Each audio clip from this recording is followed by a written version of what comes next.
تقریر شروع کی تھی. آج مسلمانوں کے پاس کوئی چیز نہیں ہے تو ڈائریکشن نہیں ہے. ڈریمز تو ہے، ڈیزائرز ہے، خواہشات ہے، خواب ہے، لیکن ڈائریکشن ہی نہیں ہے کہ کیسے جائیں، کہاں جائیں، کیسے زندگی گزاریں، پتہ ہی نہیں ہے انہیں. تو پھر کیا منزل ملے گی؟ اسی لیے اللہ نے بار بار اس کو پڑھنے کو کہا نماز میں. تو اس کے بنا نماز ادھوری ہے کہ کتنا ضروری ہوتا ہے انسان کو ڈائریکشن ملنا، اور صحیح ڈائریکشن، وہ ڈائریکشن جس میں اللہ کے انعامات ہیں، وہ ڈائریکشن نہیں جس میں اللہ کے عذاب ہے. آپ جیسے ڈائریکشن سے ہٹتے ہو تو ڈیویٹ ہو جاتے ہو. اب جب ڈیویٹ ہو گئے تو ڈسٹرب ہو جاؤ گے، ڈسٹرب ہو جاؤ تو ڈس اپوائنٹ ہو جاؤ گے. اب جب ڈس اپوائنٹ ہو جاؤ گے تو again the disappointment leads to depression. آج انسان 10 میں 5 6 7 نوجوان بچے ڈپریشن میں ہیں. کیوں؟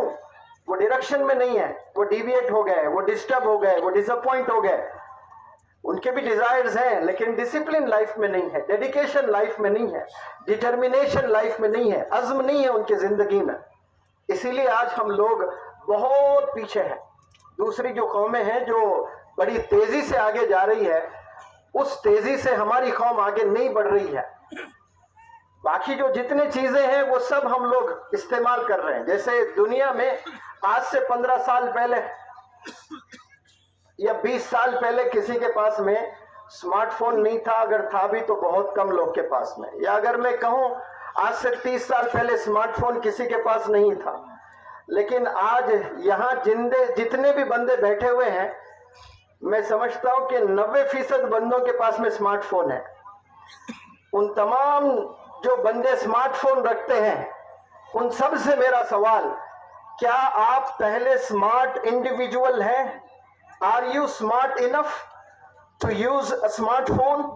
کیا آپ اسمارٹ کا مطلب دو ہے، ایک خوبصورت کو بھی کہتے ہیں اور ایک ہوشیار کو بھی اسمارٹ کہتے ہیں. از اے اسمارٹ پرسن مطلب صرف خوبصورت نہیں ہے، یعنی بڑا ہوشیار بندے کو بھی اسمارٹ کہتے ہیں، ٹیلنٹڈ بندے کو بھی اسمارٹ کہتے ہیں. تو کیا اسمارٹ فون استعمال کرنے والے تمام بندوں، کیا آپ ٹیلنٹڈ ہیں، آپ اسمارٹ ہیں؟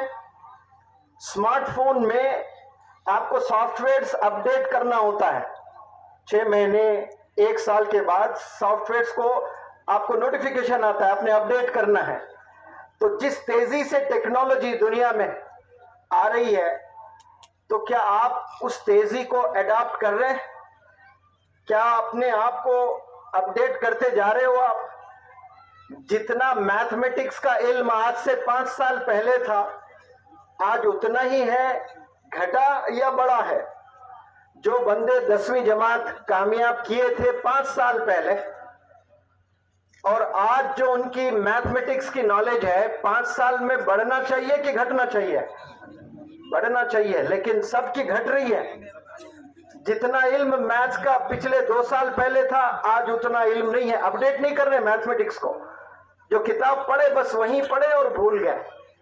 تو ہماری قوم جو ایجوکیشن حاصل کر رہی ہے، وہ 1 سال کے مقصد ہے ان کا، بس یہی سال پڑھنا ہے، کامیاب ہونا ہے.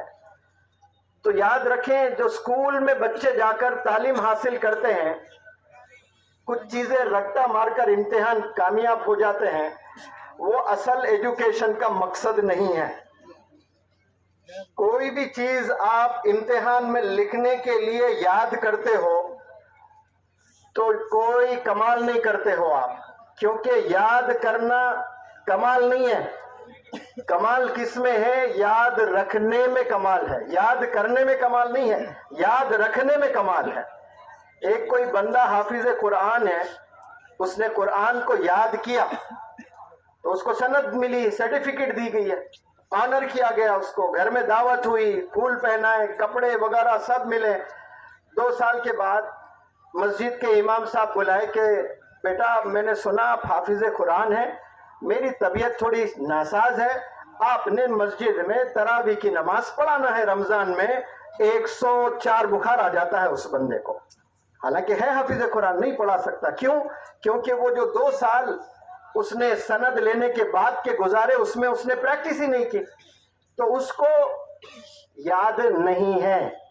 تو اسی لیے کہتا ہوں کہ کمال یاد کرنے میں نہیں ہے، کمال یاد رکھنے میں ہے. آپ کب تک یاد رکھو گے؟ کمپیوٹر پروگرامر ہیں آپ، کوئی کورس کیے ہیں تو وہ کورس کی سرٹیفکیٹ آپ کے پاس رہے گی، لیکن جب انٹرویو ہوگی تو سرٹیفکیٹ کو نہیں دیکھا جائے گا، سرٹیفکیٹس کو ایسے برابر میں سائیڈ میں رکھ دیا جائے گا. سوال پوچھا جائے گا کہ انسان اپنے ذہن میں کتنا نالج کو سٹور کر رکھا ہے، یہ کتنا یاد ہے، اس کو کتنا ایگزیکیوٹ کر سکتا ہے، اپنی زبان سے بول سکتا ہے، اسی بندے کی قدر ہے. آج نہ جانے کتنے لڑکیاں کتنے لڑکے ایم اے ایم ایڈ بھی کیے ہیں، M S C M Ed بھی کیے ہیں، پی ایچ ڈی بھی کیے ہیں، سٹیج پر کھڑے ہو کر میتھمیٹکس پر 2 منٹ کا لیکچر نہیں دے سکتے ہیں، کیمسٹری پر 2 منٹ بات نہیں کر سکتے ہیں، فزکس پر 2 منٹ بات نہیں کر سکتے ہیں، بایولوجی پر 2 منٹ بات نہیں کر سکتے ہیں، اور پی جی کیے ہیں بایولوجی پر، پی جی کیے ہیں کیمسٹری سبجیکٹ پر، پوسٹ گریجویشن کیے ہیں میتھمیٹکس کے سبجیکٹ پر. ایسے نہ جانے کتنے بندوں کو دیکھا میں نے، پوسٹ گریجویشن کیے ہیں، انگلش سے کیے ہیں، انگلش پر ڈیمونسٹریشن نہیں دے سکتے، جیسے نہیں سر میں کلاس میں پڑھا لیتا ہوں. اب وہ کلاس میں جو بندے ہوتے ہیں 15-20 بس انہی کو پڑھاتے ہیں. ایسی اگر محفل ملی، اس محفل کو اگر سمجھانا ہے، انگلش کے اوپر ڈیمونسٹریشن دینا ہے، کیمسٹری پر ڈیمونسٹریشن دینا ہے، میتھمیٹکس پر ڈیمونسٹریشن دینا ہے، ہماری قوم کو نہیں آتا ہے. کیوں؟ ہمارے پاس میں ویژن نہیں ہے. ہم جو وقت گزارنا ہے علم پر، کتابوں پر، وہ وقت ہم کتابوں پر نہیں، موبائل میں ہم گزار رہے ہیں. اور موبائل میں کیسا گزار رہے ہیں؟ 24 گھنٹے ایک دن کے ہوتے ہیں، اور ایک دن میں جو 24 گھنٹے ہوتے ہیں، نوجوان کچھ ایسے بھی بندے اور ایسے بھی بندیاں ہیں جو 12 14 16 گھنٹے اپنے صرف موبائل میں ہی گزر رہے ہیں. ان کے 16 گھنٹے گزر رہے ہیں. پہلے علماء حضرات بیان کیا کرتے تھے، کچھ ولیوں کے بارے میں بتایا کرتے تھے قصے، کہ کچھ ایسے بھی اللہ کے ولی گزرے ہیں اس روئے زمین پر جو رات کا عشاء کے وضو سے فجر کی نماز تک وہ ذکر میں ملوث رہتے ہیں، ذکر ہی کیے جاتے، ذکر کیے جاتے، ذکر کیے جاتے. جب میں نے یہ سنا بچپن میں سوچتا تھا کہ یہ کیسے پاسبل ہے بھائی، رات سے لے کر فجر تک بنا وہی وضو سے آپ فجر تک آپ عبادت میں مشغول ہے، قرآن پڑھ رہے ہیں، نمازیں پڑھ رہے ہیں، تہجدیں ہو رہی ہے، ذکر ہو رہی ہے. تو میں سوچتا تھا کہ مولانا جو ہے خوش کرنے کے لیے بس ایسے ہی بول رہے ہیں. لیکن آج کے نوجوان کے لڑکیاں، نوجوان لڑکے لڑکیوں نے یہ مجھے سمجھایا. کیا سمجھایا؟ کہ جو علماء حضرات بتایا کرتے تھے اس زمانے میں عشاء سے لے کر فجر تک عبادت میں مشغول رہتے تھے، کیونکہ انہیں عشق تھا اللہ سے، انہیں عشق تھا آپ صلی اللہ علیہ وسلم سے. اب میں نوجوانوں سے کہوں کہ رات سے فجر تک عبادت میں بیٹھنا ہے تو نیکسٹ ٹو امپاسبل لگتا ہے. لیکن کیا کوئی ایسے بھی نوجوان ہوں گے جو رات میں 9 بجے سے صبح 6 بجے تک چیٹنگ کرتے بیٹھتے ہیں؟ ایک لڑکا ایک لڑکی، ایک نہیں، آپ کو لاکھوں ایسے نوجوان بچے بچیاں ملیں گے. دروازہ لگا کر والدین ان کے خوش فہمی میں ہے کہ میرے بچے سو گئے، لیکن پوری رات چیٹنگ چل رہی ہے، عشق بازی چل رہی ہے.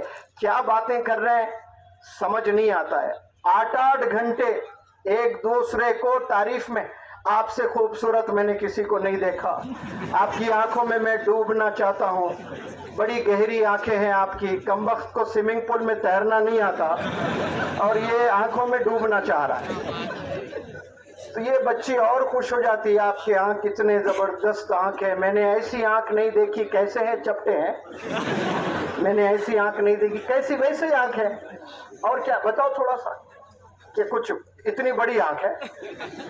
لیکن نوجوانوں میں جو انرجی ہوتی ہے، جو جوش ہوتا ہے، جو بڑے بڑے لوگ مل کر کام نہیں کر سکتے وہ 2-4 نوجوان بچے کرتے ہیں. ایسی طاقت اللہ نے نوجوانوں میں دیا ہے. لیکن افسوس جو نوجوان انرجی اپنی جو صرف کر رہا ہے نا، وہ انرجی کہاں صرف کر رہا ہے؟ ایک دوسرے کو امپریس کرنے میں وقت لگا رہے ہیں. لڑکیاں لڑکوں کو امپریس کرنے میں اور لڑکے لڑکیوں کو امپریس کرنے میں پوری زندگی کی جوانی اسی میں لگا رہے ہیں. ایک لڑکی خوب تیار ہو کے بن ٹھن کے روڈ پہ جا رہی ہے، کس کو دکھانے جا رہی ہے؟ 80 سال کے بوڑھوں کو. کس کو؟ جو مدرسے کے علماء آ رہے جا رہے ان کو امپریس کرنے.